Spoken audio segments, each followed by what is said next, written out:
The battle had left the asteroid base in ruins. Smoke and sparks floated through the airless halls, and the smell of burnt metal and chemicals lingered like a shadow. Ethan Cole moved carefully over the broken floor panels, his boots clanging softly against the steel. He carried his rifle in one hand and a small medical kit in the other. His breath came in short, controlled bursts inside his helmet. The mission had been simple: rescue any survivors, gather data, and leave. But humans were not known for leaving people behind. Not Ethan Cole. At least the scanners in his helmet beeped softly. There was a weak life signal somewhere deep under the base. Most of the team wanted to leave it alone. The base was unstable. Explosions could happen at any moment. But Ethan shook his head. "I'm going down," he said. His voice was calm, but firm. Claire Rogers, his squad leader, frowned. "Ethan, it could be a trap. We have to move out now." Ethan looked back at the faint blip on the scanner. "Someone is alive. I can't leave them."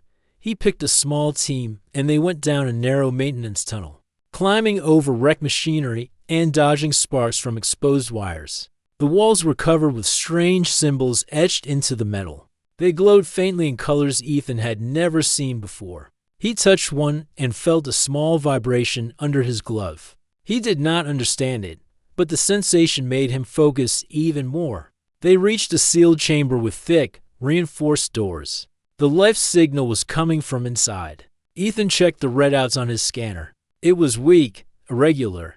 The signal was fading. He forced the doors open with his shoulder. Sparks flew and alarms beeped, but the doors gave way. Inside, he found a woman lying on a throne-like chair. Her skin was pale silver, with lines of faint glowing blue running across her arms and chest. Her eyes were dim, barely open. Machines hummed and blinked around her, monitors showing erratic vital signs. She was bleeding from multiple wounds. Ethan's heart tightened. He knelt beside her, scanning her with his portable medkit. The readings made him swallow hard. "She's losing too much blood," he muttered. The device tried to interpret the medical data in broken translation. It said the patient was Princess Lyria of the Velari, a noble house from a fading empire. The words "dying" and "bloodline" appeared again and again. Ethan frowned. He checked the chamber. The guards were dead. The only life here was hers. He touched the monitor again, trying to see if there was any way to help her. The medkit responded with a warning. Only Velari royal blood could stabilize her. Any other type would cause cell collapse and death. Ethan looked at her weak form, thinking of what he could do. He tried calling for support on the comms, but the signal was jammed. No help would come. He removed his helmet, revealing short brown hair and a thin scar across his jaw. He took a deep breath. He looked at the medkit readings again. Then, slowly, he checked his own vitals. There was a tiny chance, a very small one. The device showed that one of his blood markers was almost compatible with hers. It was impossible, but it was the only chance she had. Ethan felt a surge of fear. If he did this, he could die. She could die. But if he did nothing, she would definitely die. He clenched his fists. "I can't leave her," he whispered. Claire Rogers stepped forward, her face pale under the helmet lights. "Ethan, you can't. This is insane. Stand down." Ethan shook his head. "There is no other choice. She needs me now." He looked at Lyria's barely open eyes. She moved slightly, as if sensing him. Ethan carefully connected the medkit lines between his arm and hers. Alarms went off, warning of incompatibility. He ignored them. His heart raced as the medkit tried to match the flow. The machine began a strange process, merging human blood with Velari cells. Ethan felt a burning pain shoot through his veins. He gritted his teeth, but did not stop. Lyria's chest rose slowly, with the effort of the machine pumping the life through her body. Sparks from the damaged device flew across the chamber, but Ethan stayed still, focused on her breathing. Time passed. Seconds felt like hours. Ethan's vision blurred, and his knees shook. He saw her eyes flicker, faint blue light glimmering in them. A strange warmth spread through his body, a feeling he had never felt before. It was not pain, not fear, not hope alone. It was all of them at once. He pressed his free hand to her arm, feeling the pulse of life slowly returning. His head spun, and for a moment he thought he might lose consciousness. Then he felt her pulse strengthen, her breathing stabilize. She was alive. Ethan collapsed beside her, exhausted. Claire and the rest of the team rushed forward, checking him quickly. He was weak, but alive. Lyria's chest rose steadily now. She opened her eyes fully, revealing silver pupils that glowed faintly with blue light. She looked at Ethan and tried to speak, but her voice was weak. He gave her a small smile. "You're going to be okay," he said. He could hardly believe it himself. The impossible had happened. Human blood had saved the Velari princess. The team quickly moved to evacuate the chamber. The base was unstable, and explosions had begun in other sections. Ethan supported Lyria as best he could, helping her to a small transport shuttle they had found. The shuttle lifted off as the asteroid trembled, chunks of debris falling away into space. Ethan looked down at the ruined base one last time. The battle was over, but their story was only beginning. In the shuttle, Lyria's condition slowly improved. Ethan stayed near her, checking her vitals and making sure the transfusion lines remained stable. He noticed that she was different now. There was a subtle warmth in her gaze, a recognition of him that went deeper than words. The medkit sensors confirmed what he had felt. The blood bond had changed something in both of them. Ethan's body still carried Velari markers. Small traces of her cells mingled with his. Lyria's systems were no longer failing. She had survived against all odds. As the shuttle left the asteroid field, Ethan realized something. The galaxy would not understand what had happened here. Most would see a human giving blood to an alien princess as reckless, foolish, or impossible. But he did not care. He had done what was right. He had saved a life. And now, for the first time, he felt the weight of a bond he could not explain. He did not know what it meant yet, but he knew it would change everything. The princess had survived, and because of that, he had become something more than just a soldier. He had become a guardian. Outside the shuttle window, stars streaked past as they jumped into faster-than-light travel. Ethan watched Lyria, her chest rising and falling steadily. He wondered what her people would say when they saw him, a human, tied to their royal bloodline. Some would be angry, some would be afraid. But right now, he did not think of them. He only thought of the fragile life before him and the promise he had made without words. He would protect her, no matter what. The shuttle hummed through space, carrying them away from destruction, and into a galaxy that would soon learn that humans could do the impossible. He sat back in the shuttle chair, exhausted, and closed his eyes for a moment. For a brief time, the galaxy outside seemed quiet. He knew it would not stay quiet for long. Somewhere out there, the echoes of war were still moving, still hunting. But for now, Lyria was alive, and Ethan had given his blood to a dying alien princess. The impossible had happened, and everything would change from this moment on. The shuttle moved silently through the stars. Ethan Cole sat beside Lyria, watching her chest rise and fall steadily. Her breathing was calm now, stronger than before. He could feel a subtle warmth from her, a small pulse of energy that seemed almost alive. It was strange, and it made him uneasy. The medkit had recorded that their bloodlines were somehow linked.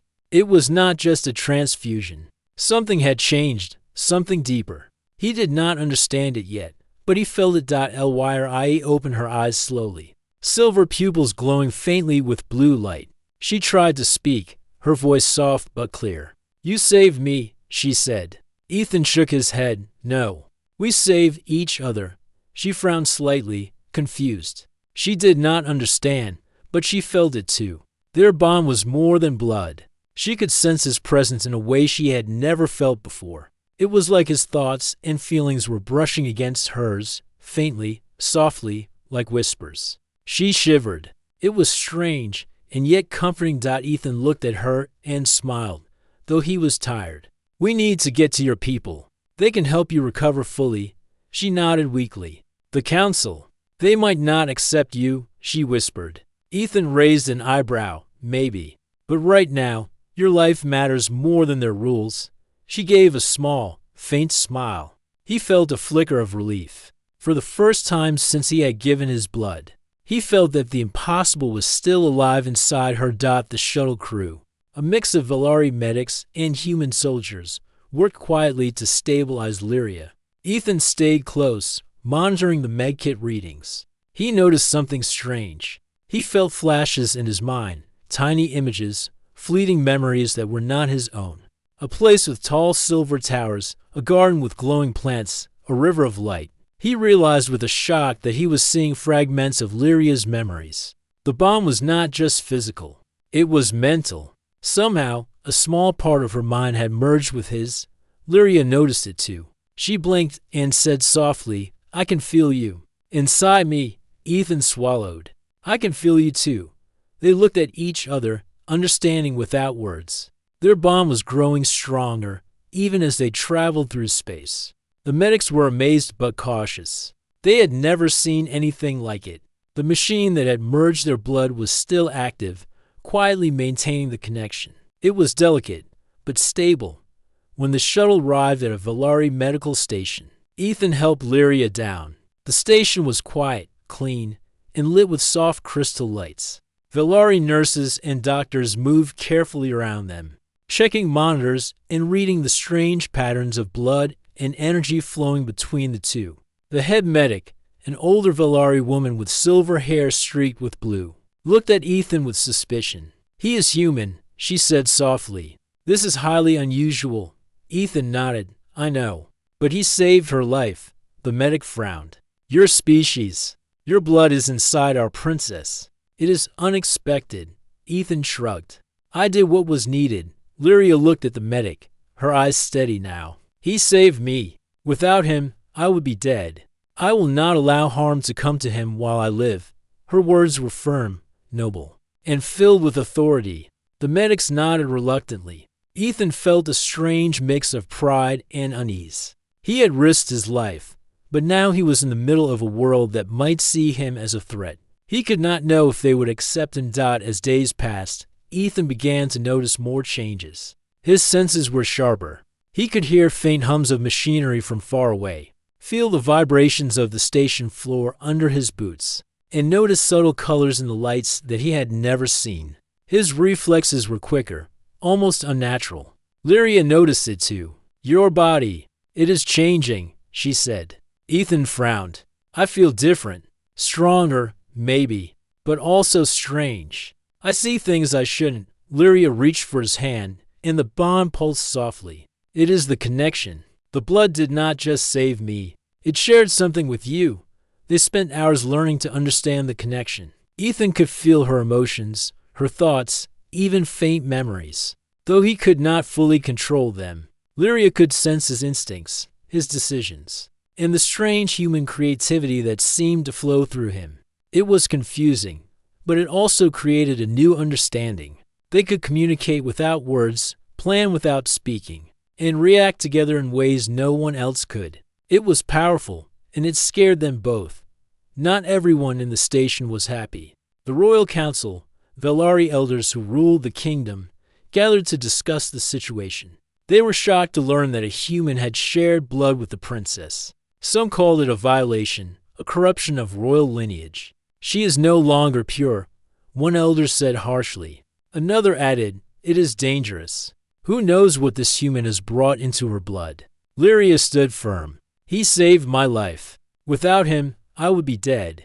His choice shows courage, loyalty, and honor. He is my guardian."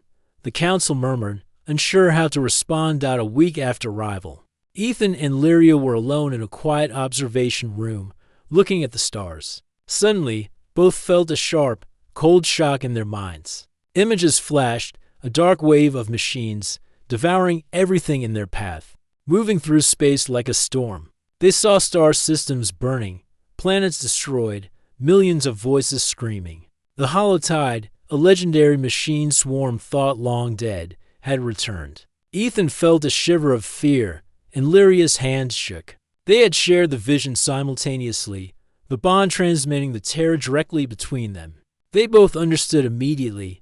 The Holotide was coming, and it would not stop for anyone. Lyria stood, her face pale but determined. "The galaxy will not be ready for this." We need to warn them. Ethan nodded, still shaken. We need to prepare. We can't wait for help that may not come. They began planning, discussing strategy, and thinking of allies. The bond between them allowed instant understanding, skipping the confusion of words. They could anticipate each other's thoughts and coordinate decisions instantly. It was an advantage, and also a secret that no one else could fully understand. When the council met again, Lyria shared the vision with them. Some elders refused to believe, calling it a trick or a hallucination. Others were frightened, realizing the threat was real. The holotide will consume us all if we do nothing, Lyria said firmly. This is not just a human problem, nor just a Velari problem. It is a galaxy problem. Ethan stood beside her, feeling her fear and determination at the same time. He added, I saw it too. We must act together, or many will die.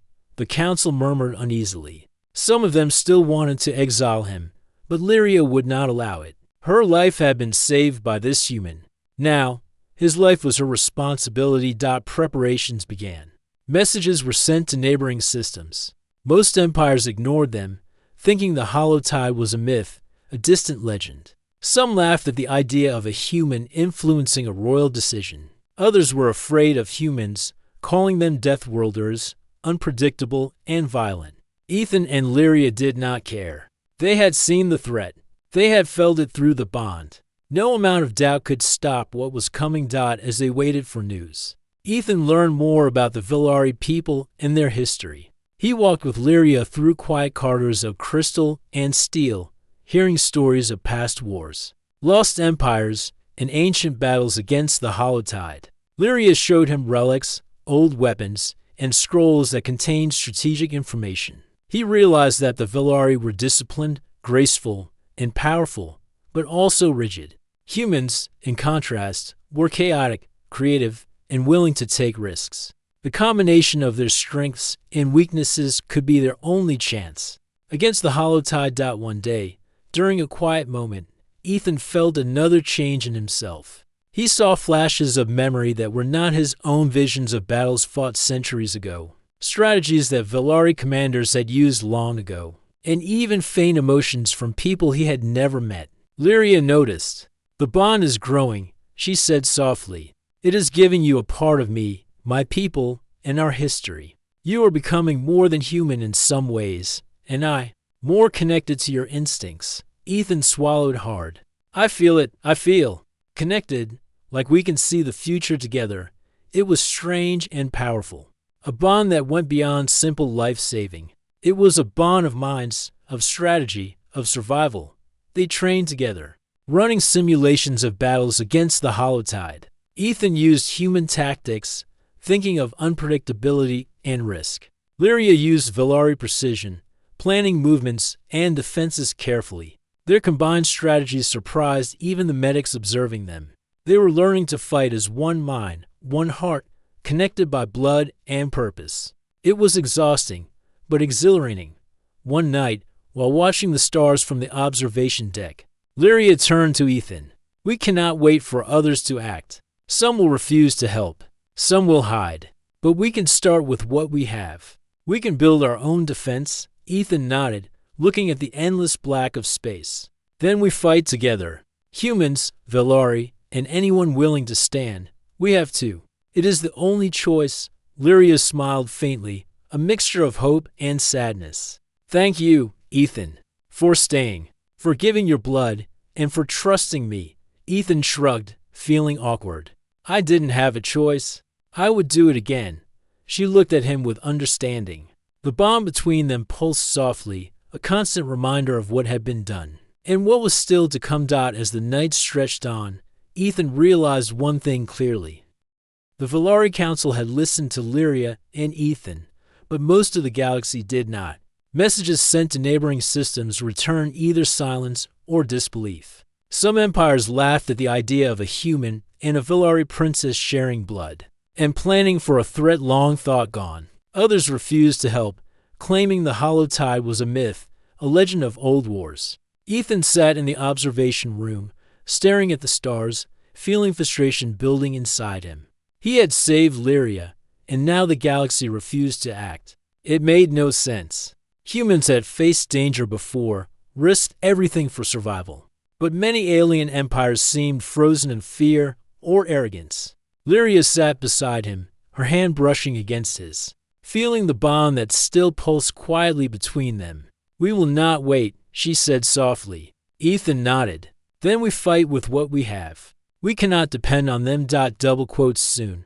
A message arrived from Earth. A human diplomatic and military fleet would be sent to the Velari capital. Admiral Laura King, a calm and sharp strategist, would lead the delegation. Ethan felt a mix of relief and apprehension. Humans were strong, but the Holotide was unlike any enemy they had ever faced. He stood in the docking bay as the human ships arrived, silver and gray vessels glinting under the station lights. Human pilots moved quickly, loading supplies, running checks, preparing for immediate deployment. Ethan watched, feeling a sense of pride. Humans were ready. They were willing to act.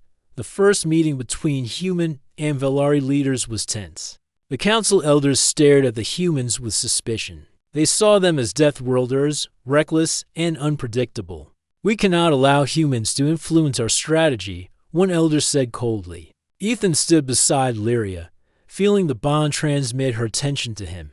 He understood her concern, and he also felt a new sense of responsibility. He spoke, his voice steady. "I have seen the Holotide. We cannot wait.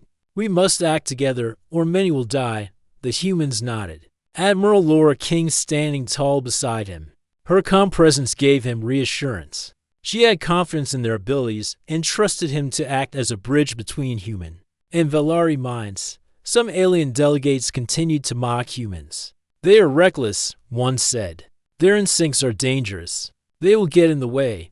Ethan clenched his fists but kept silent. He knew their strength was in unpredictability and creativity. He and Lyria shared a glance, feeling the bond flare softly. They could understand each other without words, anticipate thoughts, and act together. No one else could do that. It was dangerous, yes, but it was also a unique advantage. He felt it in his veins. The strange mixture of human instinct and Velari precision flowing together. To prove the vision of the Holotide, Ethan and Lyria demonstrated their bond. They linked their hands, letting the connection grow, and projected the vision to everyone present. Flashes of burning star systems, twisting machine swarms, and collapsing planets appeared before the delegates. The Holotide moved like a storm, precise, intelligent, and unstoppable unless confronted with coordinated action. The room went silent. Some elders looked shocked. Some covered their eyes at the sheer horror.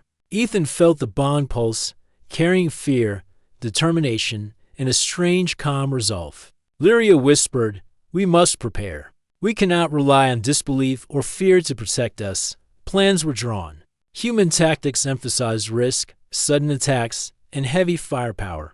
Velari tactics emphasized precision, careful movement, and coordinated energy defenses. At first, the approaches clashed. Humans wanted aggressive moves that scared many, while Velari preferred careful control.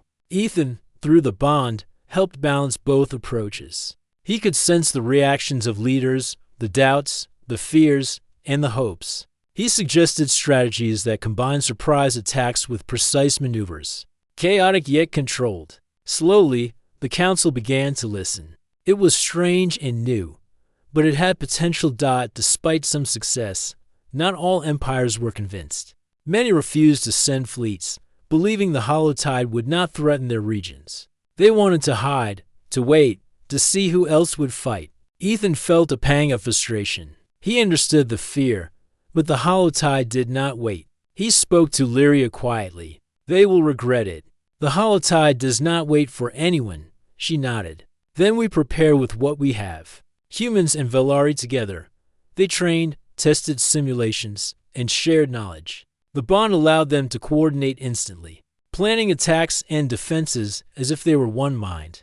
Ethan also learned more about the Velari military history. He walked with Lyria through halls filled with relics, old battle maps, and crystal displays showing past wars. He saw strategies used centuries ago, battles that had been lost and won, and the remnants of technology designed to fight the Holotide. Lyria explained tactics, maneuvers, and battle sequences. Ethan added human improvisation, unpredictable movements, and bold decisions. Together, they created strategies that were both elegant and deadly, blending two very different ways of thinking into a powerful combination.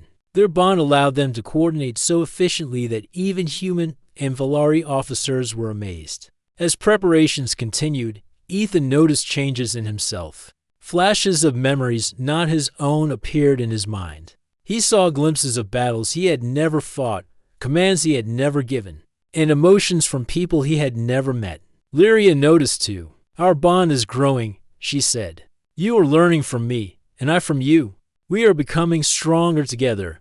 Ethan swallowed. He could feel the changes. His reflexes were faster, his senses sharper, his thoughts quicker. He could anticipate dangers before they appeared. It was strange, frightening, and exciting. He realized that the bond was more than life-saving. It was creating a new kind of partnership, one that could shape the outcome of the coming war. One evening, they stood on the observation deck, looking at the stars. Ethan felt the bond pulse quietly, a reminder of the connection that had started with a dangerous transfusion. "We cannot wait for others to act," he said softly. "Some will refuse, some will hide, but we have to move. We can prepare and fight with what we have." Lyria nodded, her eyes glowing faintly in the soft light. "Humans, Valari, and anyone willing to stand. Together, we can face the hollow tide." Ethan smiled faintly. "Then we start now. We fight as one." Their hands touched, and the bond pulsed stronger, a subtle energy that reminded them both of their shared purpose. They were ready to face the coming storm. As they trained, Ethan learned to anticipate Lyria's thoughts, and she learned to understand his instincts. They planned fleets, maneuvers, and defensive lines. Human ships would act boldly, drawing attention and striking hard, while Valari ships moved with precision, controlling energy flows and blocking enemy paths. Simulations were run over and over. Mistakes were analyzed, adjustments made, and the bond allowed them to adapt faster than any normal command structure could. They were learning to fight as a single unit, combining the strengths of two very different species in a way no one else could. Messages from reluctant allies continued to arrive, some offering minimal support, others openly refusing. Ethan felt the weight of responsibility grow heavier. The galaxy's apathy was a danger of its own, but he knew humans would act. They always did. The bond reminded him of the urgency. Lyria felt it too. Together, they began making small plans for independent action, preparing fleets, training soldiers, and developing strategies that did not rely on the galaxy's support. They were becoming a force, human and Valar united, ready to face the hollow tide with courage and cunning. One night, Lyria spoke quietly. "This bond, it is not just blood. It is understanding. We can see each other, feel each other. It is rare, unprecedented." Ethan nodded. "I feel it. It makes us stronger, smarter, faster. We can act as one." The bond pulsed softly, a reminder of the strange journey that had started with giving blood. It had saved her life and created a new connection that could change the course of the coming war. They were ready, in their own way, to face the holotide, even if the galaxy refused to stand with them. As they looked out at the stars, Ethan felt a new sense of purpose. The holotide was coming, a relentless storm of machines that consumed everything in its path. But they were no longer alone. The bond between human and Valari was strong, and it gave them an edge no one else could understand. They were ready to act, to fight, and to prove that humans, Deathworlders from a distant planet, could do what others thought impossible. The galaxy would soon see the strength of their connection and the power that came when courage, blood, and determination united to very different worlds.